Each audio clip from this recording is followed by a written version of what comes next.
Hey, y'all good lookins. How y'all doing? Welcome to Tangled, Tennessee. I am Vanessa LePepion, and Tangled in Tennessee is my very first podcast where we deep dive into haunting, mysterious, and sometimes downright chilling tales of Tennessee's past. So if you like country music, true crime, history, like and subscribe to my channel on YouTube or listen to me on Spotify. Like I said, I am your host, Vanessa LePepion, and today's story is twisted as they come, okay? Family secrets, brutal crime, a suspicious marriage, and a killer who may have walked away free from all of it. And she was only 16 years old. Isn't that crazy? Already. So buckle up because we are heading back to 1846 for the Cumberland Mountain Axe murders and the dark, chilling story of Patsy Troxdale. So if y'all hear a little snoring in the background, my pup Bryson is here because he just can't be by himself. And so that's what's going on there. It's not me, I swear. So I'm going to be honest with you. I wanted to start my podcast somewhere that I visited for the very first time, and that was Livingston, Tennessee. And this is where the story takes place. It takes place in Overton County, but the trial took place in Livingston. And I'm going to be honest, I did not think that Livingston was going to have anything interesting to even talk about, but boy, was I surprised when I read about this. So before the murders, let's talk about Patsy, who she was, where she grew up. So Patsy was born in Overton County, Tennessee. She grew up in a very strict and vile home. Her father, Edward, was known to be a heavy drinker. He had a violent temper. He just did not sound like a very good man. And on top of that, he wanted Patsy to be married out of the house. She was 16. Well, they say she was between 16 and 18. Most stories say 16. So anyway, at that age, at that time, she should have been married and out of the house, and he just didn't want her there. Her mother, Sarah, was known to be very quiet. She was a worn down woman, and she had very little power over her children from Edward's outburst. So there wasn't much she could do. And they had 6 little children, okay? Patsy was the eldest daughter, and she got the most of the wrath, Edward's wrath. And she was expected to cook, clean, take care of the younger siblings, all while keeping her head down, keeping her mouth shut. And the problem was that was not in Patsy's makeup. That's not who she was. She was very loud. She was outgoing. Lots of reports say that she was very beautiful, but she was promiscuous. She cursed. She carried weapons, and she really had a black sheep target on her back, and a lot of people believe this is why she was not married, and that is what Edward was so upset about, because she wasn't married. Let the girl live, But anyway, so Patsy was not silent. She was very rebellious, like I said, and it just wasn't a good situation. 2 names that are going to come up in this story is William Upperton and Nicholas Stevens. Both were very older men, both older married men at that, and they had a lot of promiscuous acts, they said, with Patsy. They were seen together a lot, and it just wasn't a good, and it made situations even worse for Patsy and Edward, her father. It just made it very hostile. So all these murders took place on a weekend. So you got to follow me on this, okay? So Edward was supposed to go to work on a Saturday, even though he was an alcoholic. He was known for being a man who was hardworking and went to work on time, okay? So this is on Friday, and Saturday, he was supposed to go to work, okay? So where this deal went wrong was, this is where they think the trouble started. Edward had sold the horse to the previous 2 men, Upperton and Stevens. So he sold a horse to them, and people think that Edward knew that the horse was sick, but they don't know for sure. But the horse ended up dying, and this really upset the buyers, and they were furious. And they came back to the O'Neill household, and they wanted to talk to Edward about the horse that died and get their money back. So some believe that Edward was not going to give them their money back because he didn't think the horse was sick, and it caused them to want to get revenge on Edward and the household. So we don't know. We don't know what that whole thing is. This was just a rumor. So tensions were very high, and within days, the O'Neill household would be reduced to nothing but smoke and ashes. Okay. So previously, before the sick horse deal, Edward had told Patsy that he wanted her to be out of his home that following Monday. Okay, remember I told you this is happening on a weekend. So by that Monday, Patsy needed to be out of the house. Okay, so on the night of the murders, Patsy was not alone. She was with William Upperton and Nicholas Stevens. They were at the O'Neill's cabin in what they called the feed shed, but it sounded like a barn. They were in a barn and they were drinking whiskey. They were being promiscuous and they just, were up to no good. And at some point, Edward found out that they were in the barn/feed shed. He was very angry. He could have possibly been drunk himself and discovered them together. What was said that night, we'll never know for sure, but by that morning, Saturday morning, the entire O'Neill household was burned up. The whole cabin was in smoke and flames, okay?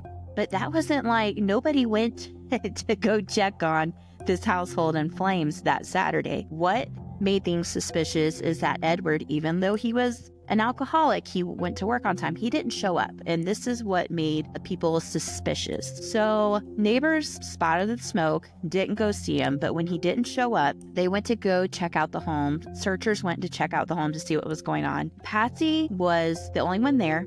She was unharmed, and they asked her where the family was, and she said, oh, they're in there. Just like, hey, my family is inside. That made searchers kind of suspicious, okay? So at the first time, people wondered if it was the horse buyers, the ones that bought the horse, the two men that hung out with Patsy, if they were actually the ones that maybe came back for revenge. But the sheriff and his men searched the remains, and different pictures and images started to emerge. Patsy knew too much about the crime. She could describe exactly where the bodies were before anybody found them, because they were not found in the middle of the cabin. They were actually found under the floorboards, okay? And there were, she described them, it kind of sounded like in a teepee style, where the younger children were in the middle, and Edward, her father, and Sarah, her mother, were laying on top of the children, Patsy's younger siblings.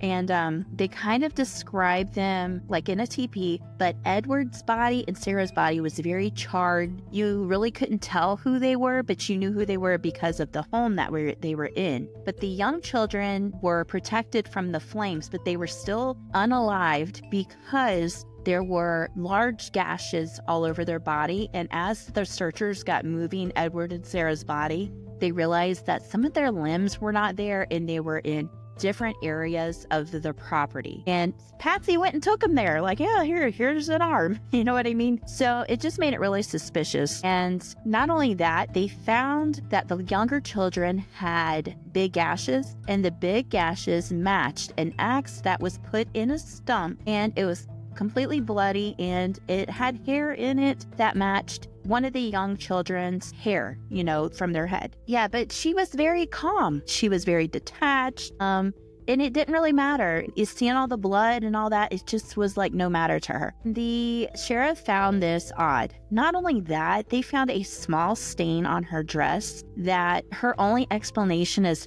to how it got there was that she helped her mom kill a chicken for dinner.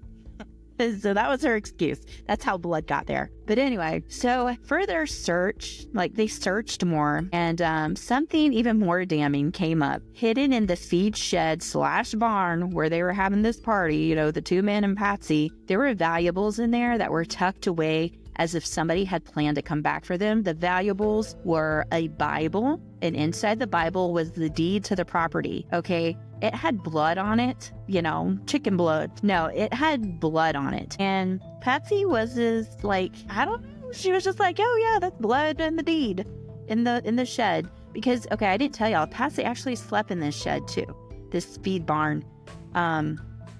So it's kind of like her bedroom, and here this bloody Bible and the deed to the property were there with her bloody, suspicious chicken dress. Anyway, so needless to say, she got arrested. So after her arrest, Patsy was released on bond, and instead of waiting for her trial, she did something completely unexpected. She fled to Kentucky.